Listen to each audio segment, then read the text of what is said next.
At approximately 8:48 p.m., a black BMW 430i was reported to the CHP's Ventura Communication Center for driving erratically at a high rate of speed. The flashing lights of Ventura County weren't for a music video this time.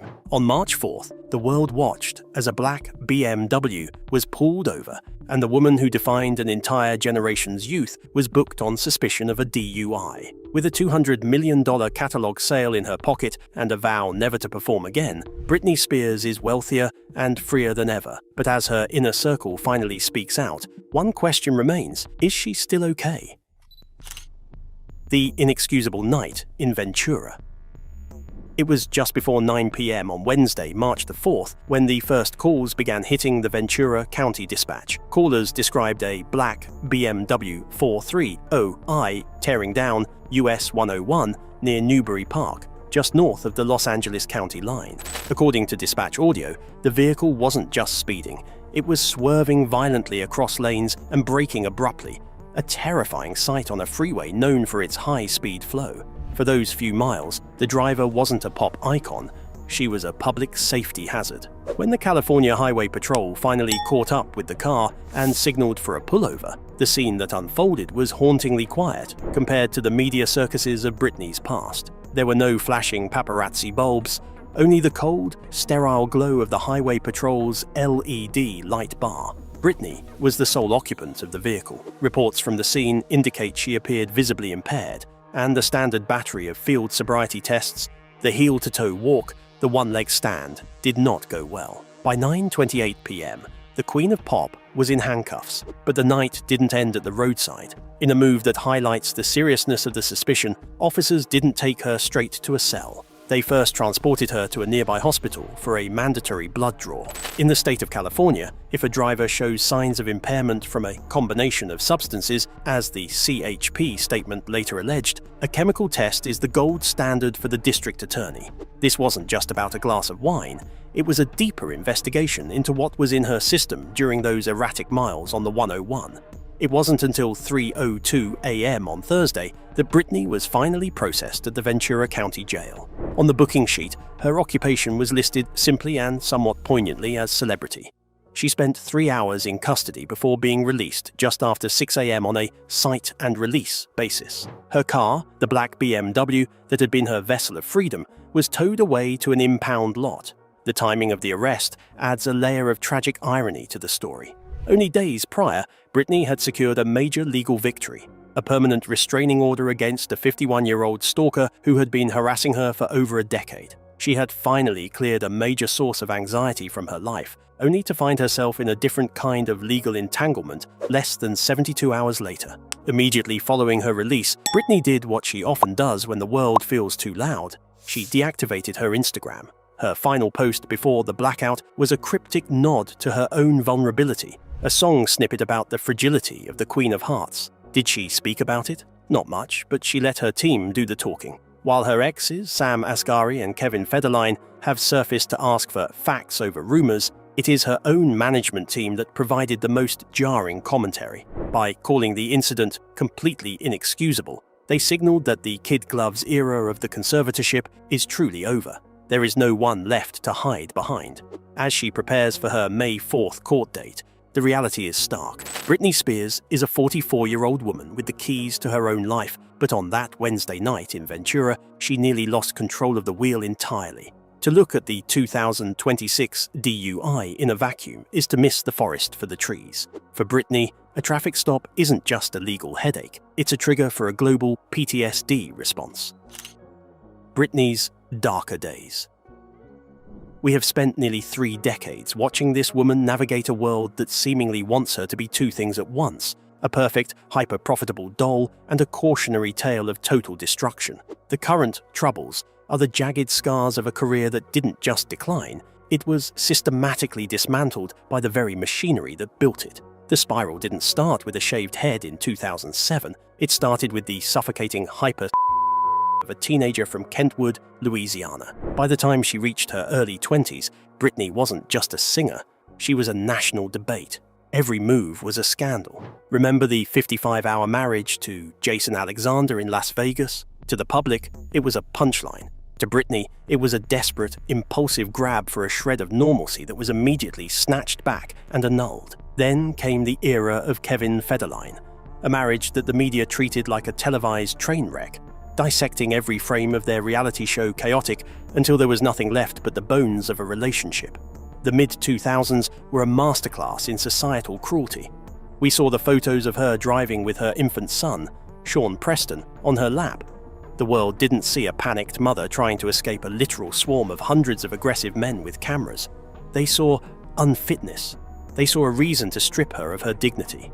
This period was the dark ages of tabloid culture, where a woman's mental health was treated as a commodity for the highest bidder. When she famously buzzed her hair at a Tarzana salon, she wasn't just changing her look, she was reclaiming her body from the people who had spent a decade telling her how to dress, how to dance, and how to smile. The umbrella attack on a paparazzo's SUV shortly after wasn't a meltdown in the way we define it today. It was a human being reaching a breaking point under the weight of a 24/7 surveillance state. What followed was the 13-year shadow of the conservatorship, a legal arrangement that effectively turned one of the wealthiest women in the world into a high-functioning state prisoner. For over a decade, she was healthy enough to sell out a 4-year Las Vegas residency, record 4 albums, and judge The X Factor, yet too sick to choose her own lawyer, her own birth control, or even the color of her kitchen cabinets. This era of enforced stability created a facade of recovery, but underneath, the resentment was festering. The 2021 court testimony, where she finally called the arrangement abusive, was the explosion that had been building since 2008. But freedom, as it turns out, is its own kind of trauma. Since the dissolution of the conservatorship, the scandals haven't stopped. They've just changed shape. We've seen the knife dancing videos on Instagram, the public feuds with her sons, and the rapid-fire marriage and divorce from Sam Asghari.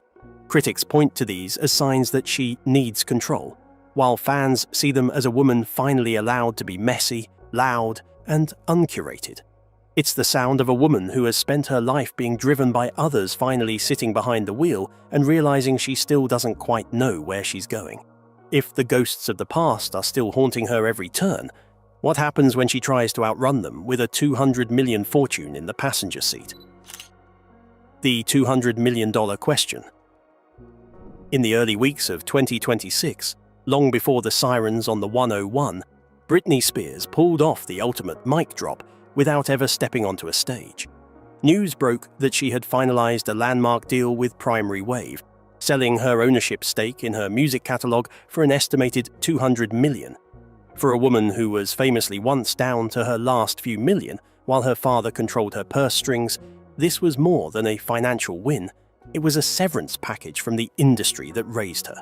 The deal, which reportedly includes the rights to generational anthems like Baby One More Time, Toxic, and Oops, I Did It Again, places her in the same billionaire-adjacent league as Bruce Springsteen and Bob Dylan. It also provides her with something she has craved for decades: the luxury of silence. For the first time, Britney doesn't need the Britney business to stay afloat. She doesn't need to endure grueling rehearsals, meet and greets, or the relentless travel of a world tour. She has effectively cashed out of the pop star stock market at the top. But this newfound liquid wealth has come with a sharp public decree. In January, Britney took to Instagram to drop a bombshell that broke the hearts of millions of American fans. "I will never perform in the US again." Citing extremely sensitive reasons, the pop icon made a surprising announcement about her future. She posted a throwback pic of herself sitting at a piano and wrote, "I will never perform in the US again because of extremely sensitive reasons." She signaled that the American stage, the place where she was both crowned and crucified, is no longer a safe space for her. Instead, she teased a future that looks very different.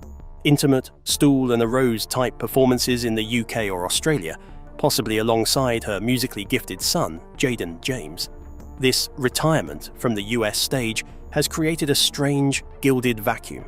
Britney now lives a life of immense wealth but profound isolation in her Thousand Oaks estate. Her world has shrunk to the size of her gated community, punctuated by the occasional trip to a local Target or an Erewhon for a smoothie.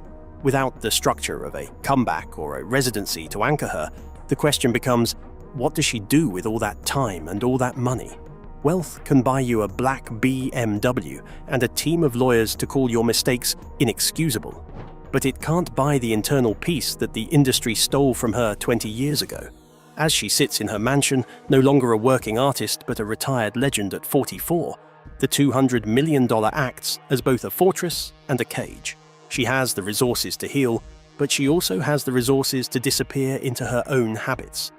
If the money is there and the career is effectively over, who is left to help her navigate the silence? The answer, it seems, lies in the two young men who are the only ones she truly trusts. The motherhood arc. For years, the most heartbreaking silence in Britney's life wasn't her absence from the charts. It was the quiet in her hallways where the sounds of her children used to be. Everybody knows that something's wrong. People genuinely just want this woman to be happy. She is a mother. We all watched her become a mother. We've watched her as a daughter. We've watched her as a sister. But as the dust settles on the Ventura County incident, an unexpected silver lining has emerged. The narrative of the estranged mother is being replaced by something much more poignant. The role of the protected parent. Britney's sons, Sean Preston, 20, and Jaden James, 19, have lived a life of nomadic complexity. Following their move to Hawaii with their father, Kevin Federline, the distance between them and their mother wasn't just geographical, it was emotional. For a long stretch, the public only saw the fragments of their relationship through Instagram rants or deleted photos. Yet, as 2026 began, the tide started to turn. Reports surfaced of Jaden spending Christmas with his mother in California, even being spotted behind the wheel of a car with Britney in the passenger seat, a role reversal that felt like a quiet, domestic victory. In the wake of the March 4th arrest, that bond is being put to its most significant test. According to a direct statement from her representative, both boys are planning to spend extended time with her in Los Angeles to provide a foundation of support. This isn't just a PR move, it's a family huddle. Sources close to the singer describe Britney as embarrassed and deeply regretful, primarily because of how this lapse might reflect on her sons. She has spent her life being the one taken care of by lawyers and conservators. Now, she is facing the reality of being a mother to two young men who are old enough to see the cracks in the armor. The presence of Sean Preston and Jaden James in Westlake Village represents a long overdue plan mentioned by her team, a plan that prioritizes her well-being over her brand. For Jaden, an aspiring music producer and pianist whom Britney has often called a genius, the connection is artistic as well as emotional. There have even been whispers that her refusal to perform in the US might eventually thaw if it means sharing a stage with her son in a more controlled, international environment. This reconciliation is the real comeback fans have been praying for. While the media focuses on the mugshot, the internal story is about a woman trying to earn back the trust of the two people who matter most. If the $200 million catalog sale provided her financial freedom, it is the return of her sons that offers her emotional sovereignty. But as she leans on the next generation for strength, we must acknowledge that this resilience didn't come from nowhere. It was forged in the fires of a Mickey Mouse genesis that changed the world forever. The Mickey Mouse genesis and the peak. To look at Britney Spears in 2026 is to see the aftermath of a cultural supernova. But to truly understand the weight of that March 4th arrest, we have to travel back to 1992, to a soundstage in Orlando where a 10-year-old girl with a voice like a seasoned blues singer was inducted into the Mickey Mouse Club. Alongside future titans like Justin Timberlake and Ryan Gosling, Britney wasn't just a child star, she was the blueprint. Even then, there was a preternatural polish to her, a it factor that made her the clear frontrunner for the pop revolution that was about to arrive. When Baby One More Time dropped in late 1998, it didn't just top the charts, it reset the coordinates of the entire music industry. Clad in a schoolgirl uniform that launched 1,000 think pieces and even more controversies, Britney became the literal face of the new millennium. The years between 1999 and 2004 were a blur of record-breaking milestones. She wasn't just a singer, she was an economic engine. She sold 27 million copies of her debut album before she was old enough to legally toast her success. She carried a python across her shoulders at the VMAs, kissed Madonna on live television, and turned the concept of the virgin/whore paradox into a multi-platinum discography. During this peak, Britney's work ethic was legendary. She was a powerhouse of precision, a dancer who could execute complex choreography while singing live, all while maintaining a relentless schedule of world tours and brand deals. We saw the "Oops, I did it again" red latex suit, the "I'm a slave for you" humidity, and the toxic flight attendant, imagery that is now so deeply embedded in our collective DNA that it's easy to forget there was a human being underneath the costumes. But the higher the pedestal, the more violent the fall. By 2004, the Princess of Pop narrative was beginning to fray at the edges. The media, which had spent years celebrating her innocence, began to pivot toward a more predatory obsession with her personal life. The 55-hour Vegas marriage and her whirlwind romance with Kevin Federline were treated as tabloid sport. The industry that had profited billions off her perfection was suddenly eager to document her pollution. It was a transition from the peak to the paranoia, where every paparazzi flash bulb felt like a bullet. We often talk about the 2007 breakdown as a singular event, but in reality, it was the final exhale of a girl who had been holding her breath since she was 10. The shaved head, the umbrella, the bare feet in gas station bathrooms. These weren't just scandals. They were the desperate non-verbal cries of a woman who had been owned by the public for 15 years. She was trying to destroy the Britney that everyone else wanted, even if it meant destroying herself in the process. But as the world watched her burn, they didn't realize they were about to witness a legal imprisonment that would last longer than her initial rise to fame. The 13-year shadow and the new freedom. If the peak was a supernova, the aftermath was a black hole. In 2008, Britney Spears was placed under a 13-year conservatorship that rendered a global superstar a legal minor. She could sell out Las Vegas residencies and generate billions, yet she couldn't choose her own lawyer or even the color of her kitchen cabinets. This era was a masterclass in cognitive dissonance. Well enough to work, but too sick to live.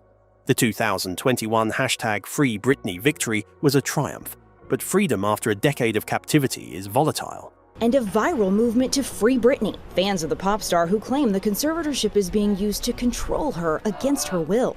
Since the termination, Britney has been raw and uncurated, reclaiming her narrative through her record-breaking memoir, The Woman in Me. However, the new Britney doesn't fit the industry's neat recovery mold. By 2025, the cracks deepened, not with the meltdowns of 2007, but with a woman navigating a $200 million fortune in a world that still treats her as a curiosity. Her March 4th DUI arrest on the 101 freeway marks the culmination of this fragile queen era.